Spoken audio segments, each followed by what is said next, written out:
Hey everybody, you're tuned into the SNL AfterBuzz After Show. We're going to talk about the episode with John Cena and musical guest Maren Moore, so stay tuned. You're tuning into the destination for TV superfan discussion, AfterBuzz TV. And now, let the buzz begin. Oh, muscles and strength. I'm a wrestler. My name's John Cena. Yeah. My name's John Cena. My name's John Cena. What's your and name? My name's John Cena. What? My name's John Cena. How long can we do that for before people just shut it off? Hey everybody. Welcome back to SNL AfterBuzz After Show. Oh man, John Cena hosting it out. Just hosting. His name is John Cena. In case you forgot his name. Maren Morris is the musical guest. Who is that? I don't know. Still don't know. She was great though. She was good. Not to jump the gun, but like. Yeah, well, yeah. She was. The hair. Yeah, man. The sparkliness. Oof. I'm your host, Kelly McInerney. You can find me on Twitter and Instagram at HollyWeirdo. Hey, Katie. Hey me, I'm Katie Wilbert, and you can find me on all the internet things at Katie Wilbert. Woohoo! Kim and Amy. Sadly not here. We'll be but back they are eventually. missed. Yeah. Missed very much. They're not dead. No. Anyways, the cold opening. Let's get into it. Let's What'd you just think straight in. of it? The whole episode. There were some sketches that I was like, that's really fun. And then some that I just didn't even write notes because I was like, I know I'm not a fan. Yeah. So I might go get cereal. Same. What kind of cereal? Oh, it's always Cheerios. Oh. Plain Jane.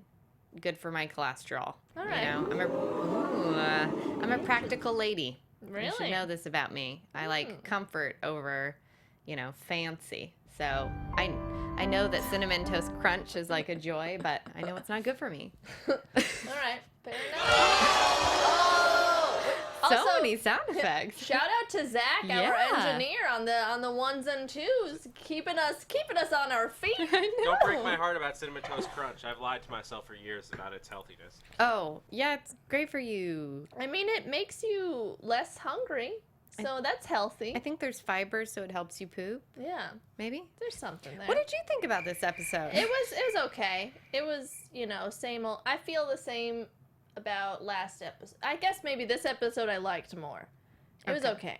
Just, I'm just waiting for something to...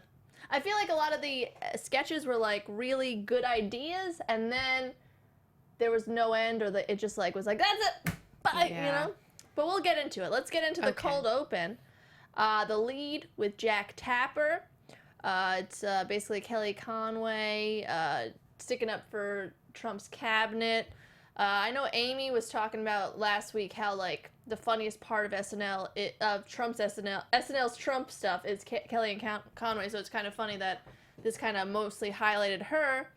But it was, I don't know, it was just kind of okay until Walter White came in. Right. Which kind of thankfully saved it a little bit. Yeah. Are you a Breaking Bad fan? I've only seen the pilot episode, of which I thought was brilliant, but I just didn't have the emotional capacity to continue because I was really knee-deep into Sons of Anarchy, and there was, like, only so much, like, darkness I could let into my heart at that point in time.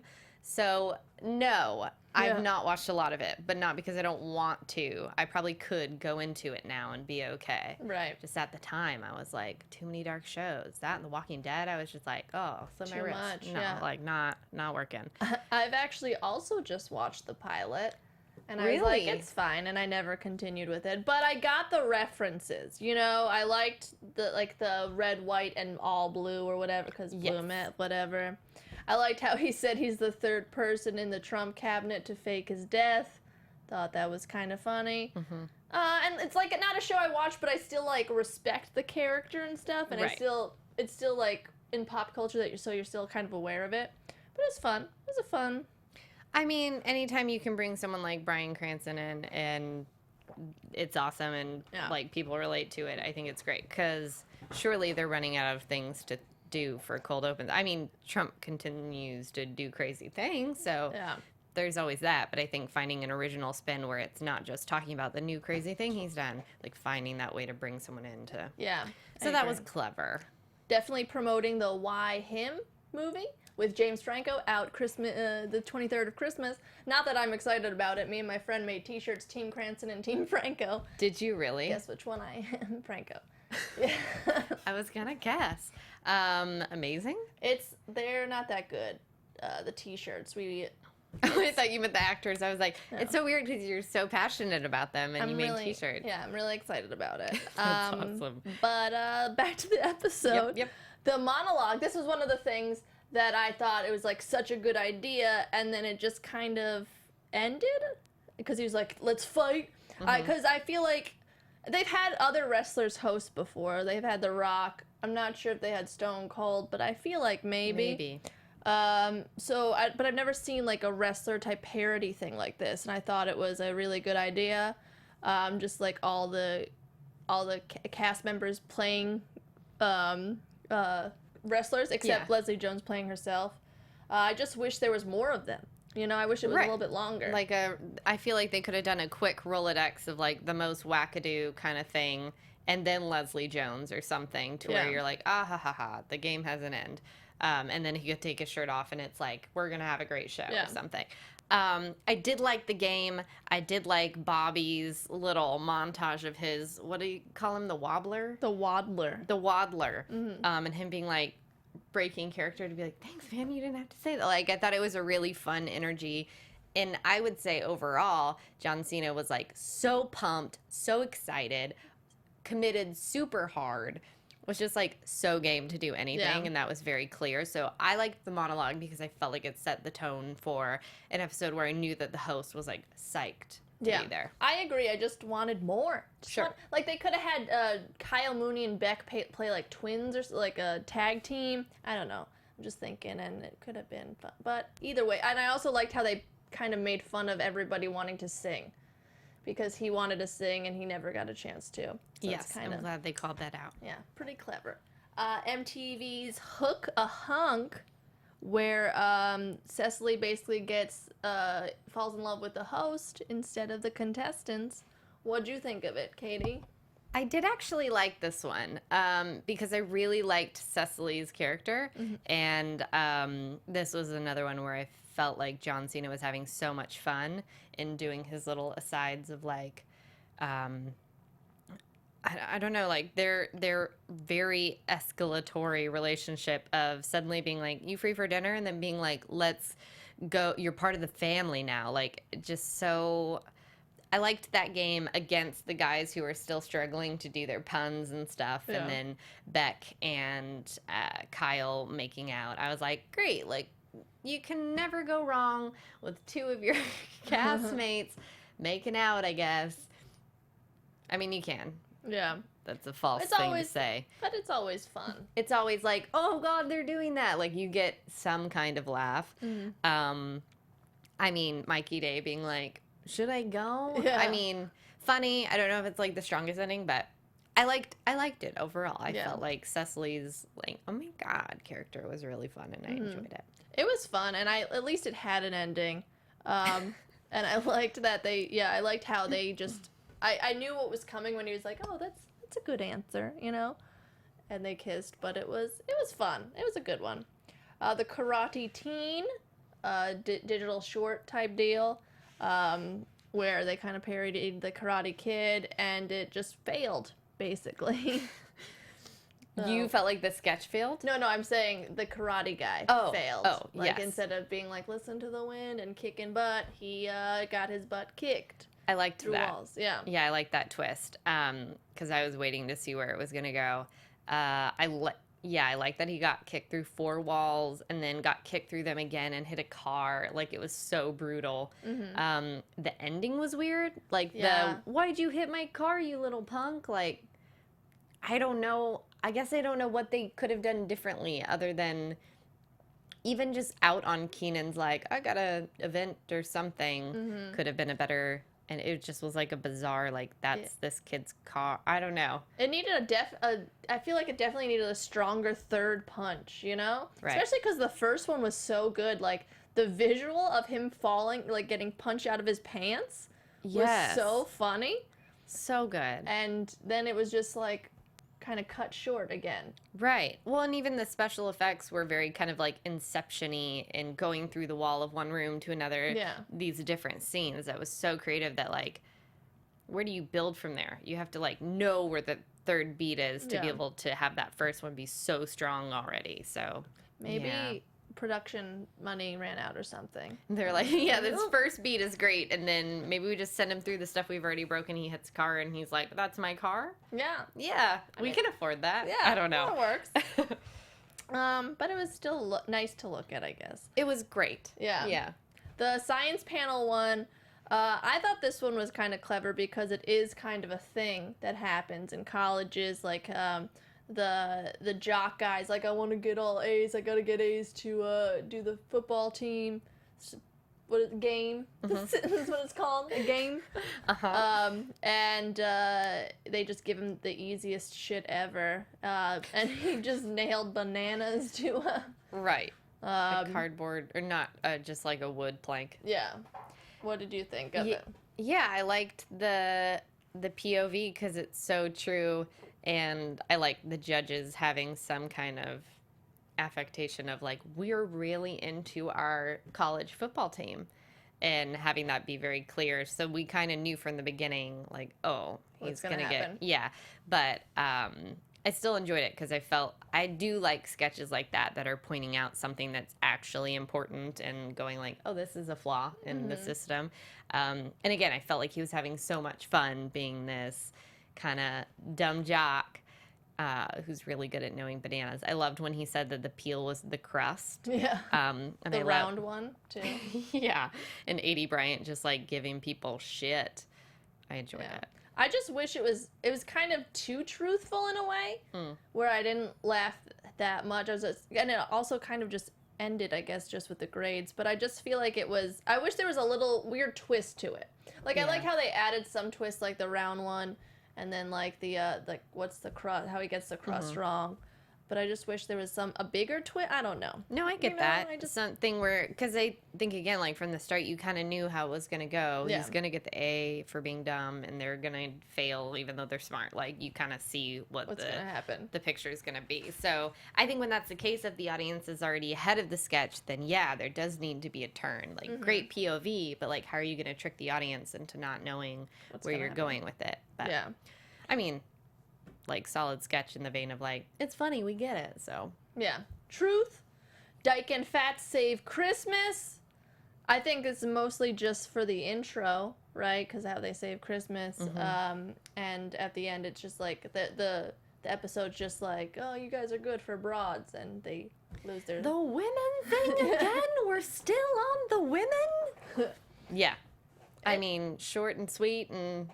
to the point, kind of. Yeah. Still funny, because it's also, like, sometimes you just need short things like that just to be like, ha, yeah, you guys still get it, the women thing. I don't know. But what'd you think? No, I feel the same way. That it, not that it was what it was, I don't want to undermine that it's always funny, but I think it was a good placeholder for, like, you know, a quick 30 to 40 second thing of Dyke and Fats, which is a funny intro, and they're like, you know, the naked lady and Kate's expression and the food and 80s expression. Like, I like their little trailer and stuff. I could even just watch the trailer and not have to see the women thing. Yeah. But I enjoyed that moment, so. Yeah. Solid. Woohoo!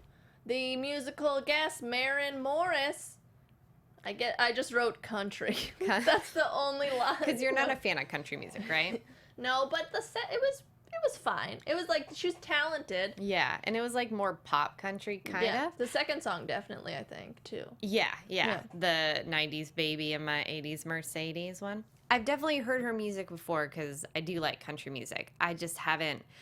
The recordings of her music, I feel like, aren't even as great as she is live. Like, I like when you see someone live and you're like, oh my gosh, you live is even better than your recorded music because it can so often go the other way where you're like, like auto-tune all the time is what you're doing. But yeah, I thought she was great, and like her vocal quality is amazing, and I loved her hair. Like, everything was just working for me, and it was high energy, which I feel like it's always a weird choice to have a low energy song on SNL because you're going into the second half where you have to like keep people's attention. and I get that you're showcasing artists, but it's always just a weird choice, I think. So it's nice when there's like an upbeat song and it's flashy because it keeps you going. Mm-hmm. And her outfits were nice. I know. I don't know. As a total girl, I immediately was like, ooh, she's pretty. And then she started singing. I'm like, oh, I like this song. Oh, her voice is so good. Yeah. Good stuff. Yeah. Good stuff. Weekend update. Fun stuff. Fun stuff. Do you have any jokes that you liked from it? I mean, it was very Trump saturated. Once again. Is this going to be 4 years of just saturated Weekend Update Trump stuff? I mean, it almost feels like Trump came out being like, SNL's not even funny. And now they're like, oh, okay, we're just going to do a show that's like, we hate you. Yeah. It feels a little bit like that. I don't know that I'm anti that because I'm like, you have every right to be like, we dislike this man who's our president. Mm-hmm. But I had kind of wondered, but he's doing so many crazy things. Again, it's like to not cover it and not inform in a comedic way. Is it like irresponsible? I don't know. It's a question of like, at what point do you try and find new things, or at what point are we supposed to keep talking about it because it's still ridiculous? Well, I know SNL's like a very political show. Yeah. But I think they just kind of do it too hard. But also, in a way, I get why, because it's still like unbelievable, and he's and like what other news is there? Right, Kinda. bigger than our president still going to be the executive producer of a reality TV show. Still, what a joke! Yeah, what so I guess that's the thing with the jokes is like they always have a funny way to deliver it, but it's still the information is so incredibly bizarre and hard to believe that it's real that I feel like that's. You don't have to do much to deliver it, not to minimize their talents because they're great at doing political jokes. But I feel like that's how I feel about the Trump stuff is I'm literally learning about the insanity that's going on in our country through like comedic satire. Me too. Yeah, like in the cold open when she's going through the people in the cabinet, it's kind of like learning that too. Mm-hmm. Just woof. The depressing part of SNL. Yeah, excited about our future. Oh, man. I did like the one Santa joke they had about, like, how the Mall of America freaked out because it was a African-American Santa.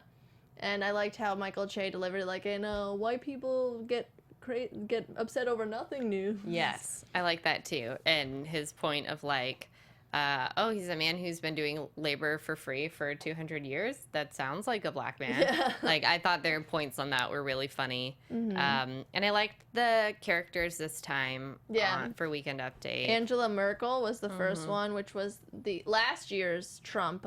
Not Trump. Why? You're taking over my brain. Oh, yeah.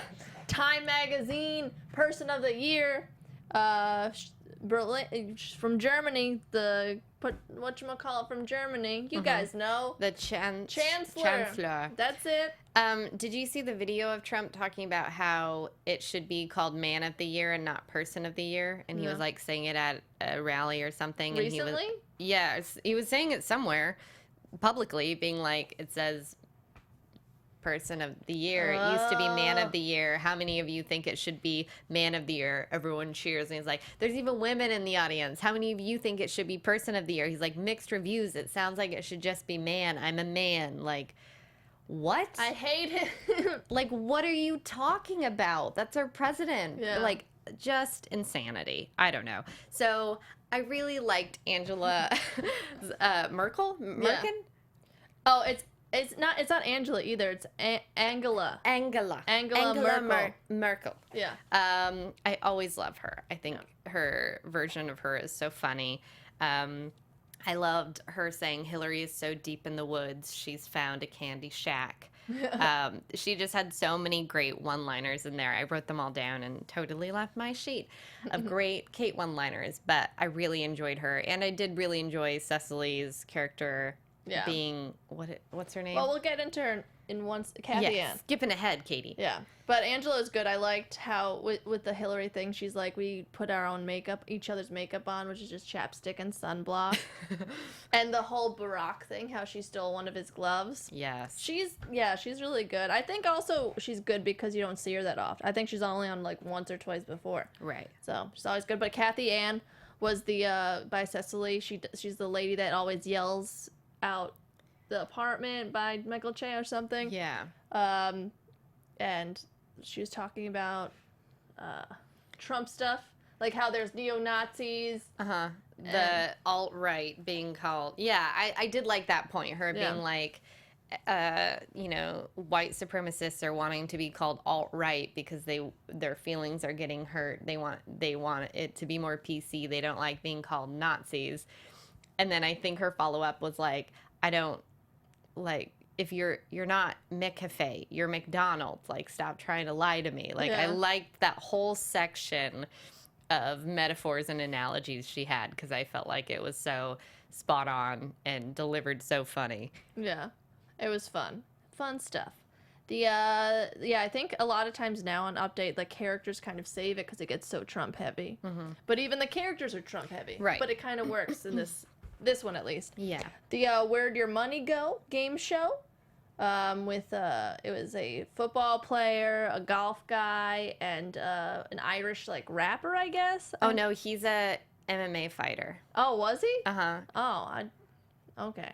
Hey, props to was it Alex Moffat's accent? That was pretty fun. What'd you think of the sketch, Katie? This was one of those where I went and got cereal. Yeah.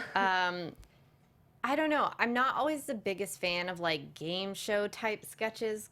I know the purpose is just to display our impersonations and characters, but I just was like kind of bored within the first minute, and so I went up and left and came back. Like, there are a couple one-liners that were funny, but I think overall the Irish accent impersonation of what's his name, O'Connor.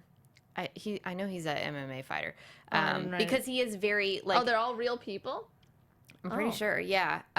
Because he's very intense, this guy. O'Malley. I forget his name now. Oh, geez. Not important. Also, like, am I just such a girl that it's like sports athletes and I just don't care? I don't know. I mean, I get that too. And I feel like game shows a lot of times on SNL can be either really, really good or just like boring. You know, if they get, you do have to have some sort of game, or the characters have to be so distinguished and strong, or like so out there, like Daryl Hammond's Sean Connery, which is like nothing like Sean Connery, but it's so funny. So I think, that was like that whole sketch with him doing boobs as Sean Connery. It was like it's the greatest, and it is a sketch show, a game show. But you're right, they did it so out there that it's memorable and crazy. Yeah, and it's always the same thing. These celebrities are dumb. Just like in this one, these celebrities are dumb, but it's just like these celebrities we don't really know, number one, and the game's not that strong. Yeah. I did like some of the things, like at the end, is cocaine your friend? And the golf guy's like, no, it's your family. Yes. Like, I liked Bobby's golf guy the most, I think, because he was just so weird. Like, oh, it's just blue vodka or whatever. He had a Powerade vodka thing. I don't know. Yeah. But I just John Cena though, happy to be there. Oh, so happy! Yeah. Like, what a happy dude. Man, I have to believe he's just like the nicest guy because he's just like just smiles, all smiles. Yeah. The next one, the Yankee Swap. I did not like this sketch at all when she falls out the window. Oh my gosh. I did like it because it was very wackadoo. It was so weird. Yeah. It so didn't make any sense. But I loved the physicality of her hanging out of the window and them all talking about, like, I actually don't know why they disliked her so much that they, like, let her die. And there was maybe, I don't think there had to be a reason, but there was some part of the sketch missing to where I fully understood why these people are so awful. It was too disconnected, I feel like. Right. Yeah. So I feel like there is definitely something funny about them, like, putting the weight on her head. Like, there was something dark about it that I liked. I don't know if it fully went there or if there just wasn't a reasoning for it that maybe made it feel a bit off. But 80 hanging from the thing made me laugh, and her character and her voice of concern was funny. But yeah, I don't know I fully understood it. I didn't like it that much because I felt like, I mean, even if you don't like the person, you're gonna care that they're out the window, you know? And why is that tree so important? Or maybe make 80 more annoying or something, where we agree, oh, this bitch gotta die or something, you know? Right.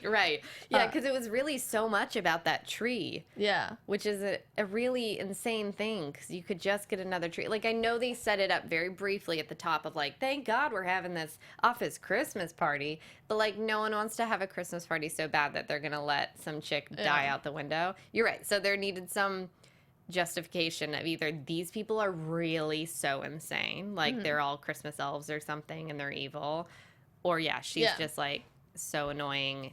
And if that were the case, that she's so annoying, there should have been a moment where they do start to bring her up and maybe she's changed and then she's annoying again and they drop her. But yeah, something like that. It just was just too, it was, I don't know, not something missing, right? Yeah, I enjoyed it, but I knew there was something I didn't know what I wanted. I felt like they didn't Extra. care about the sketch, and so I didn't care about it, really. That's how I felt. Gotcha. Through Donald's eyes, this sketch, I felt like it was really very, like, back in when SNL first started, Albert Brooks used to do a lot of videos, like short film type things.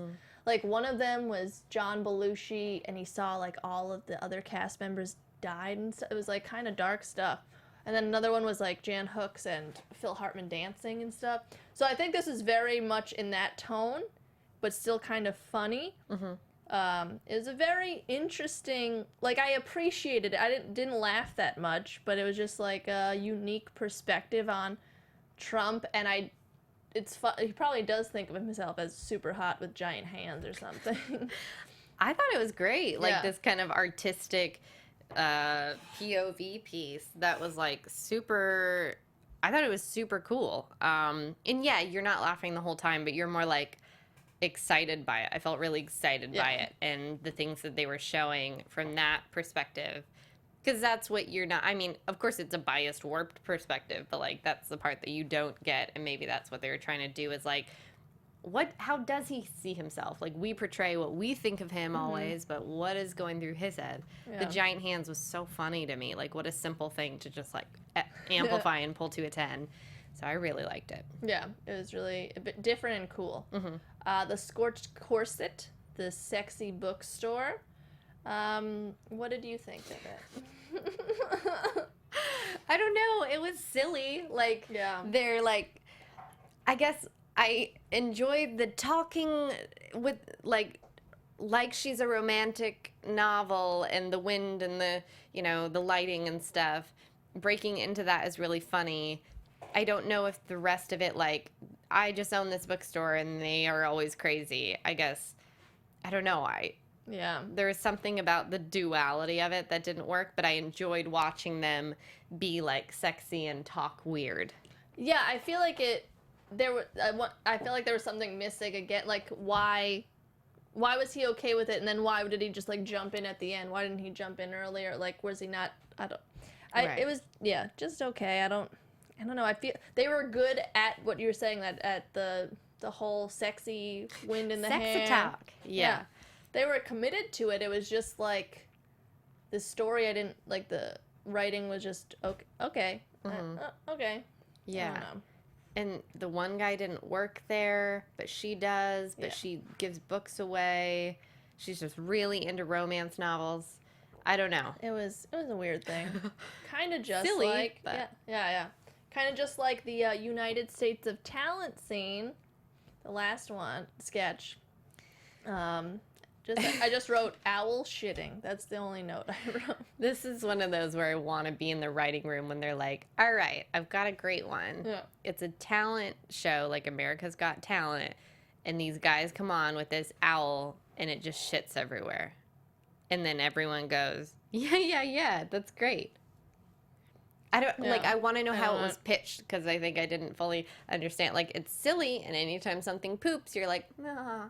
But I guess I didn't totally get the point of the sketch. Like, and then the other characters weren't even as crazy. Like, if you're going to have these magic-looking men with a shitting owl, like, I want the other people to be crazy or not, like, less crazy. I don't know. Well, we didn't even see the other people. So I kind of wish we got to see other contestants and said it was just like 2 minutes of owl shitting. Right. And then it showed a blind juggler, and then what was the other girl? It was like, I don't remember. I remember the magician guy. Yeah. The magician. But I was like, that's not, I mean, yeah, whoa, but like And what was the point? Like, you're making fun of these talent shows that have been around for like 15, 20 years. It's not like even on trend anymore, I feel like, you know? Yeah. I felt like this was like one of those jokes or sketches that they had from like a while ago, and they're like, we need something, we need something. Right.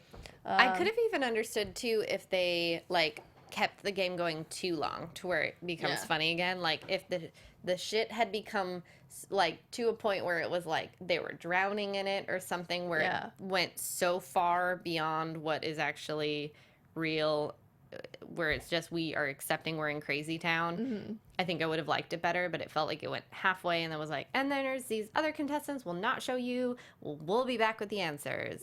It was like, wait, what? So I don't know, the owl thing it probably should have gotten crazier, like it's too crazy. Agreed. And that was it overall. It made me like John Cena. Me too. You know? Yeah, for sure. So there's His that. name is Oh, John God. Cena. Scared the crap. Oh, Whoa. When you're not expecting no. I waited the entire show. things. Oh my gosh, that. like that frightened me so Yikes. much. Oof. Wow. Okay, let's recover from that. Yeah. MVP, Katie, who do you think? John Cena. He was I was just preparing myself for it. He was so happy to be there. Yeah. He was just so. I mean, Kate for her, Angela Merkel, but just he was agree. just thrilling. John Cena crushed it. Way more prepared. Yeah. Now I'm just watching every time he tries to play it. Next week, it's going to be Casey Affleck with Whoa. musical guest Chance the Rapper. Oh, he was Pretty fun. on not too long ago, right? I don't think so. Oh, I Another thought rapper. he'd like cameoed on Maybe. someone's. Maybe like I thought helped out. Kanye was there and had like 50 of his friends. Possibly. Anywho, we'll figure it out. He's gonna be there though. Yeah, it'll just be him though, or maybe Ooh, it'll be solo. surprises. I don't know. I don't Yeah. know what he does, except rap. He raps. He's a rapper named Chance. Yeah. In case you're wondering. Spot on. Spot on. Until then, though, Katie, where can we find you on the internet? You can find me at Katie Wilbert. You can find me, Kelly McInerney, on Twitter and Instagram at HollyWeirdo. See you next time. Bye. His name is John Cena.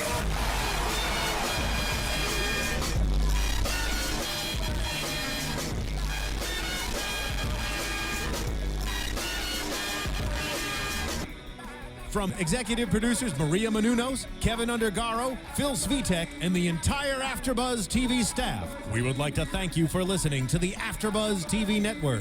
To watch or listen to other after shows and post comments or questions, be sure to visit AfterBuzzTV.com. I'm Sir Richard Wentworth, and this has been a presentation of AfterBuzz TV. Buzz you later. The views expressed herein are those of the hosts only and do not necessarily reflect the views of AfterBuzz TV or its owners or principals.